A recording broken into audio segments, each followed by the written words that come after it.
জাফলং যাওয়ার আগে শ্রীপুর একটা চা বাগান আছে। আমাদের কাছে এই চা বাগানটা অনেক বড় মনে হচ্ছে না, কারণ হচ্ছে আমরা যারা শ্রীমঙ্গল থেকে গত 3 দিন থেকে আজকে এই শ্রীপুর চা বাগান এসেছি। এই শ্রীপুর চা বাগানটি আমার কাছে অত বেশি আকর্ষণীয় মনে হচ্ছে না। আমার কাছে মনে হচ্ছে না ঠিকই, কিন্তু অন্য যারা দর্শনার্থী আছেন তাদের সবার কাছে এটি মনে হবে। দর্শক দেখুন, কেবল কম না, অনেক বড়। যারা নতুন এসছে, যারা শ্রীমঙ্গল যায়নি, তাদের কাছে অনেক বড় মনে হবে। আমার কাছে ভালো লাগবে না, কারণ আমি তো শ্রীমঙ্গল চায়ের দেশ থেকে চায়ের মাঝখানে পুরো 3টা রাত কেটে আসছি আমাদের এই সিলেটে। এখন আমরা সিলেট শ্রীপুর চা বাগানে আছি। এখান থেকে একটু পরে জাফলং যাব, সেখানে গিয়ে আমরা লাঞ্চ করব। ধন্যবাদ প্রিয় দর্শক। হাই প্রিয় দর্শক, আপনারা আমার পাশে আছেন বলে আমিও আছি আপনাদের পাশে। আমার চোখের সৌন্দর্যগুলো আমি বারবার বলি, আমার সৌন্দর্যগুলো আমি যেমন সরাসরি দেখি, এই সৌন্দর্যগুলো আপনাদের মাঝে তুলে ধরার জন্যই আমার এই ভিডিওগ্রাফি। সবাই আমার সাথে থাকবেন, আমার এই ফেসবুক পেজটিকে বেশি বেশি লাইক, শেয়ার, কমেন্টস করবেন। পাশে ইউটিউব চ্যানেল রয়েছে, সেটি হচ্ছে শিশির বিন্দু মাল্টিমিডিয়া ইউটিউব চ্যানেল। এই ইউটিউব চ্যানেলটি অবশ্যই সাবস্ক্রাইব করবেন এবং সবার মাঝে ছড়িয়ে দিবেন। ধন্যবাদ সবাইকে।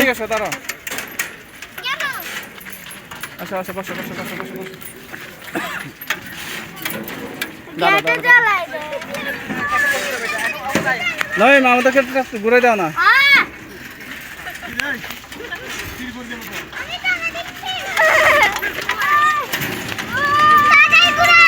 ও পাতলা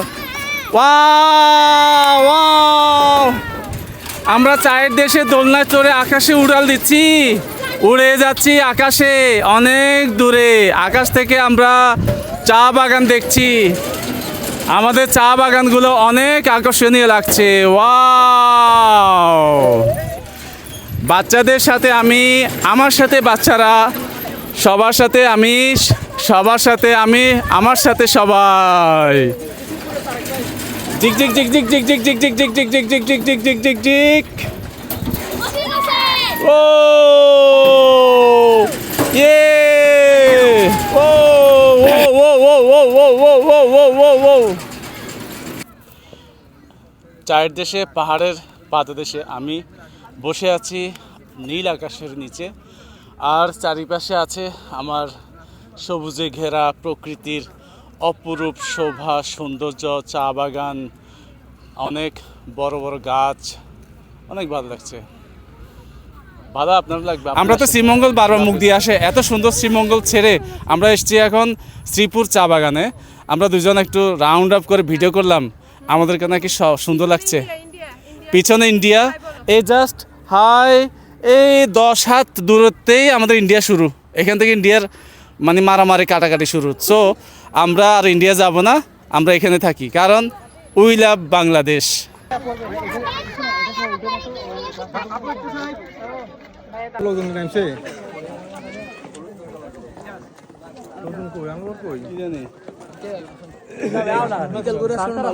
হ্যাঁ, ঠাড়ার মধ্যে দেখছো ভিউ সুন্দর, মানে চমৎকার রাস্তা। এখন তো পুরো রোদ্রে জ্বালা ফেলতেছে সব।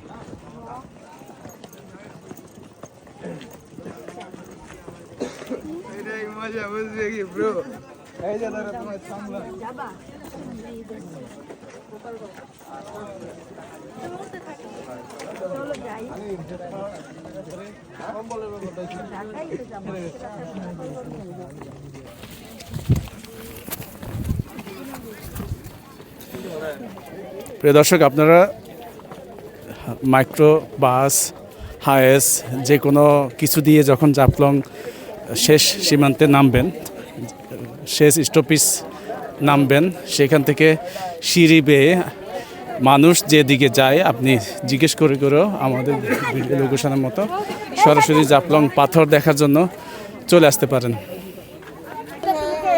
অনেক মানুষ সিঁড়ি বেয়ে বেয়ে নিচে আসছে, আপনারা আসতে থাকুন।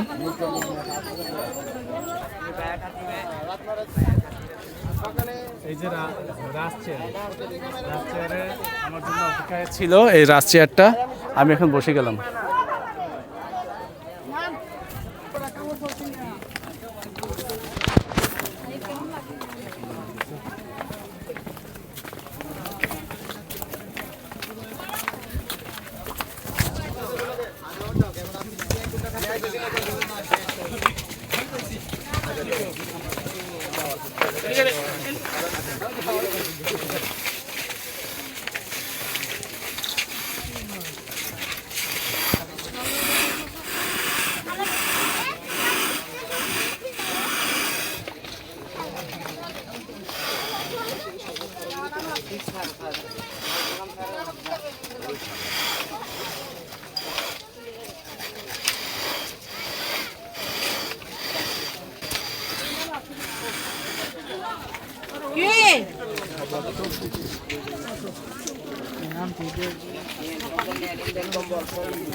এখানে অবশ্য সিকিউরিটির জন্য পুলিশের ব্যবস্থাপনা রয়েছে।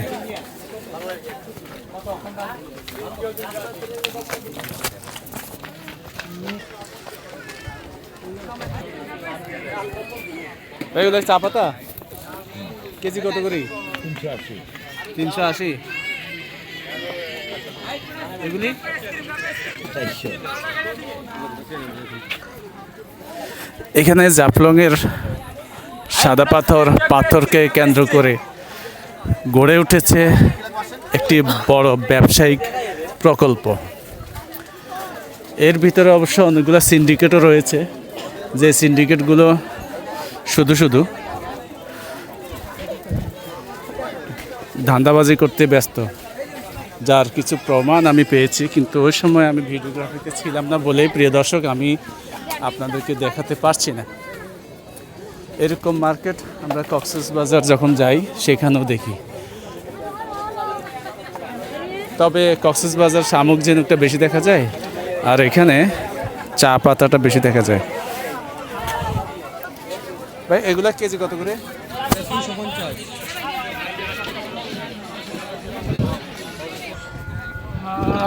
প্রিয় দর্শক দেখুন, ওই যে ভিডিও চিত্র দেখা যাচ্ছে ওখান থেকে আমি এত দূর চলে এসেছি। এখানে রয়েছে পাথরের সমাহার, প্রচুর পাথর। কিছুদিন আগে টেলিভিশনে দেখতে পেয়েছিলাম, হঠাৎ করে এখানকার সবগুলো পাথর গায়েব হয়ে গেছে। যাই হোক, প্রিয় দর্শক, যথাযথ কর্তৃপক্ষের নির্দেশনা অনুক্রমে এবং এর সিন্ডিকেট সমস্যায় পড়ে যাওয়ার ভয়ে পাথর আবার পাথর জায়গায় রেখে গিয়েছে। তবে পাথরের যে জন্ম হয় সেই জন্মটা মনে যেন এখন মৃত্যুতে পরিণত হয়েছে। আগে আমি 2003 সনে এবং 1998 সনে আমি এসেছিলাম এই জাফলংয়ের পাহাড়, জাফলংয়ে ঘুরতে বিভিন্নভাবে বিভিন্ন জনের সাথে, কিন্তু তখনকার পরিবেশ আর এখনকার পরিবেশ প্রিয় দর্শক দেখছি সম্পূর্ণ ভিন্ন। এখানে আগে তেমন নোংরা পাওয়া যেত না, এখানে একটা হ্রদের মতো ছিল, সবাই নৌকায় চড়তো। আর প্রিয় দর্শক এখানে একটা ব্রিজ ছিল, ব্রিজ কোথায়, সাদা পাথর কোথায় সেটা আমি বুঝি না, দেখছি না। এই আসলে আগের মতো সেই সৌন্দর্যটুকু মনে হয় নেই।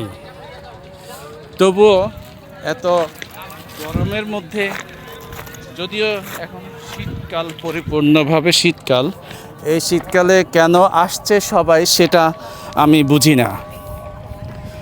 চট্টগ্রামের থেকে যারা অথবা সারা বাংলাদেশ থেকে যারা সিলেট ট্রাভেল চিন্তাধারায় রাখবেন তাদের বলছি, আপনারা সবাই শ্রীমঙ্গলেই আপনারা আপনাদের পর্যটন চিন্তাধারায় রাখতে পারেন সিলেট নয় কি, বিকজ বাংলাদেশের জাতীয় সংসদে যত অর্থমন্ত্রী ছিল তাদের প্রত্যেকেই ছিল সিলেটের, অথচ সিলেট এত নোংরা, উন্নয়নে তেমন কিছু আমার চোখে গতকাল থেকে এ পর্যন্ত পড়েনি।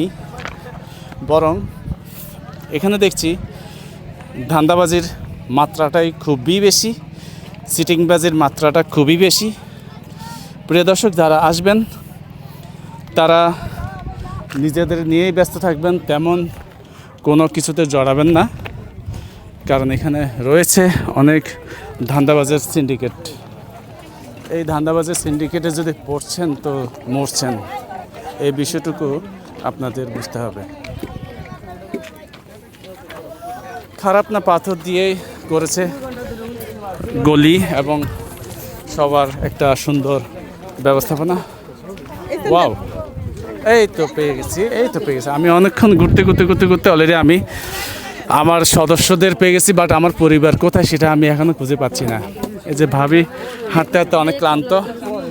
সেখানে আসছিস জাফলং, পাথর কই, পানি কই? পাথর আছে, সরি, পানি কই?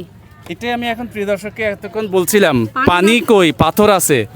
এখন দেখছি আমি আপনাদেরকে অনেকক্ষণ খোঁজার পর পেয়েছি, কিন্তু আপনারও সে একই কথা। আঙ্কেল বলো। আঙ্কেল একটু খাই দেখেন, লেবুর শরবত, বুক ঠান্ডা হয়ে যাবে।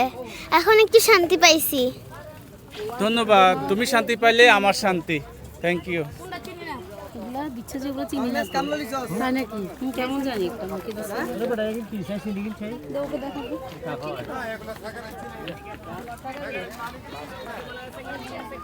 জি হ্যালো, জি আপনি কি সিলেটি? আমি সিলেটি সিলেটি নাকি বাইরে থেকে পর্যটন আসছেন? সিলেটি পুরি খাবেন? পুরি তো বাজি করে কোথায়, আমি তো দেখি না। হ্যাঁ, পুরি আছে। এখানে এসে আপনার কি মনে হচ্ছে, কেমন লাগছে? এখানে খুব বড়, সত্যি কথাটা। এখানে আসলে পাথর দেখে খুবই ভালো লাগতেছে, মনটা একদম জড়িয়ে গেল। পাথর, এরকম পাথর আমি আর খুব তোমার জানা মতে দেখেছি। খারাপ দুটো দিক বলো। না, আমার এখানে জানা মতে এখানে তো কোনো খারাপ কিছু দেখতেছি, সবই তো ভালো জিনিস দেখতেছি। সামনে ইন্ডিয়ার বর্ডার, ইন্ডিয়ার পাহাড় বেয়ে সমতল ভূমিতে নদী, লেকের পাশে পাথর, মনোমুগ্ধকর পরিবেশ। মনটা খুব ভালো লাগতেছে। তোমাকে অনেক ধন্যবাদ। আপনি কোন চ্যানেল থেকে আসছেন? আমি আসছি শিশির বিন্তু মাল্টিমিডিয়া চ্যানেল এবং আমার পেজ তারেক হক। আপনারা আমার পেজে লাইক, কমেন্ট, শেয়ার করবেন বেশি বেশি। ধন্যবাদ। এই সিলেটি জাফলংয়ে আইসা আমি আমার বউরে খুঁজে পাইতেছি না। আমার বউ বাচ্চারা কই গেছে, এতক্ষণ বলতে আমি হাঁটতেছি কিন্তু কোথায় খুঁজে পাই না। এই যে আপনি আপনার বউরে পাইছেন? কেউ নাই, কই গেল, কোথায় গেল? কার কাছে গেল? না, ইন্ডিয়া চলে গেছে। ইন্ডিয়া তো অনেকেই চলে গেছে। ইন্ডিয়া দেখা যাচ্ছে গাড়ি পার্কিং। এই যে গাড়ি পার্কিং দেখা যাচ্ছে, এই যে আপা আছে খুব শান্তিতে, একেবারে নিরিবিলি। কত মানুষ আসে চোখের সামনে দিয়ে দেখতেছে। ওই যে ইন্ডিয়া বর্ডার, এখানে গাড়ি পার্কিং দেখা যাচ্ছে।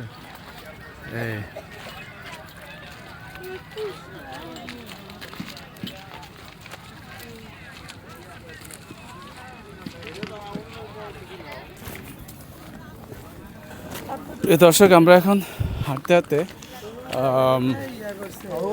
এখানে পাথরের মাঝে আছি, কিন্তু একটা সময় আমি এখানে পাথরের মাঝে পানি পেয়েছি এবং পানির সাথে এখানে নৌকা ছিল, নৌকা দিয়ে চড়েছি। এখনও নৌকা আছে কিন্তু পানি দেখি না। যখন আমরা, প্রিয় দর্শক, একটা ইম্পর্টেন্ট কথা বলি, আপনারা যখন গাড়ি থেকে নামবেন তখন অনেকে বলবে নৌকা ভাড়া করার জন্য। তো আপনারা এই হ্রদটাকে এই রাঙ্গামাটি অথবা কাপ্তাই হ্রদের মতো ভাইবে নিয়ে যদি নৌকা ভাড়া করে চলে আসেন, তাহলে সমস্যায় পড়বেন, কষ্ট পাবেন। কারণ অনেক দূর আপনাদেরকে হেঁটে যেতে হবে, তারপরে ছড়ার মতো করে একটা পানির মধ্যে আপনাদেরকে ওরা চড়াবে, টাকা নেবে অনেক বেশি, কষ্ট পাবে না আপনি বেশি। তো আমার মতে এখন এখানে নৌকা চড়ার কোনো মানে হয় না। আপনারা যারা চট্টগ্রাম থেকে এসেছেন তারা এই নৌকাতে চড়ার কোনো দরকার নেই।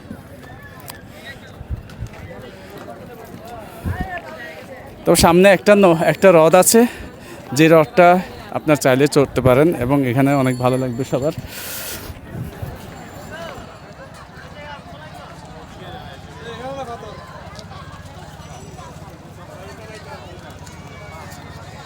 ওয়াও, অনেক সুন্দর হ্রদ। এত সুন্দর হ্রদের মধ্যে মাউন্ট ভাইকে দেখতে খুবই ভালো লাগছে। পাহাড়ের মাঝে উনি নিজেকে বিলিয়ে দিতে চাচ্ছেন। তো পাথরের মধ্যে উনি নিজেকে বিলিয়ে দিতে চাচ্ছেন। মনে হচ্ছে ওনার খুবই ভালো লাগছে, এই কারণে যে উনি শ্রীমঙ্গল থেকে ভাবির ব্যাগ যে কাঁধে ঝুলিয়ে সিলেট পর্যন্ত এনেছেন। প্রিয় দর্শক, একটু আগে আমি আপনাকে ভিডিও চিত্রে দেখাচ্ছি, ওনাদেরকে পাওয়া যাচ্ছে না, খুঁজে পাচ্ছি না। আর সেই জন্য ওনাকে এখন খুব চিল মুড দেখা যাচ্ছে, সানগ্লাস এবং খুবই আরাম, একা একা সময়। তবে দিনের শেষে যাই বলি, পরিবার ছাড়া চলবে না।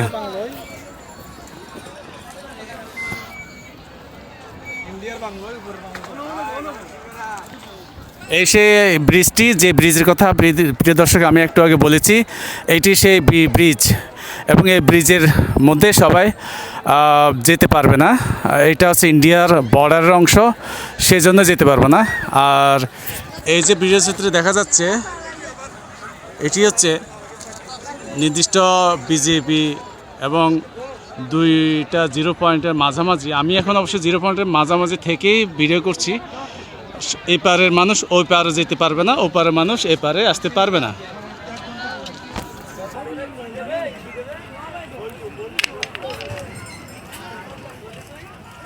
আমার সোনার বাংলা, আমি তোমায় ভালোবাসি।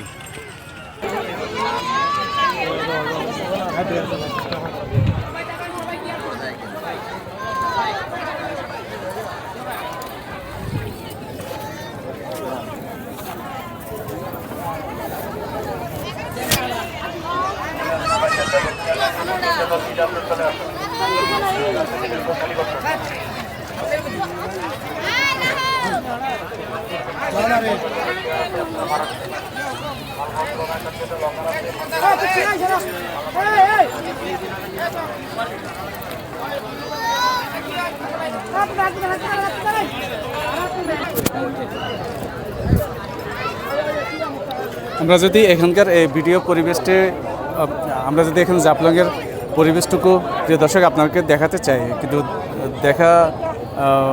পরিবেশটার মধ্যে শীতের মধ্যে প্রচুর গরম, আর এই গরমের মধ্যে সবাই আসছে, ঘুরছে, যে যার মতো করে ছবি তুলছে, পানিতে নামছে, পরিবার পরিজন নিয়ে ঘুরছে। জাফলংয়ের একটা সময় জাফলংয়ের আমি যেখানে দাঁড়িয়ে আছি, এটা হচ্ছে জাফলংয়ের জিরো পয়েন্ট। এই জিরো পয়েন্টের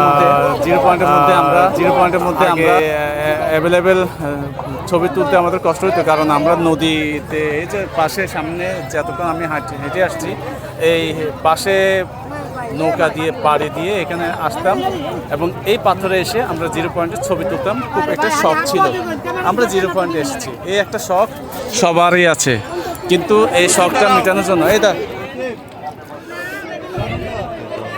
প্রিয় দর্শক আপনাদের অবগতির জন্য জানাচ্ছি যে আমি একটু আগে বলেছি ইন্ডিয়ার পানিগুলো নোংরা।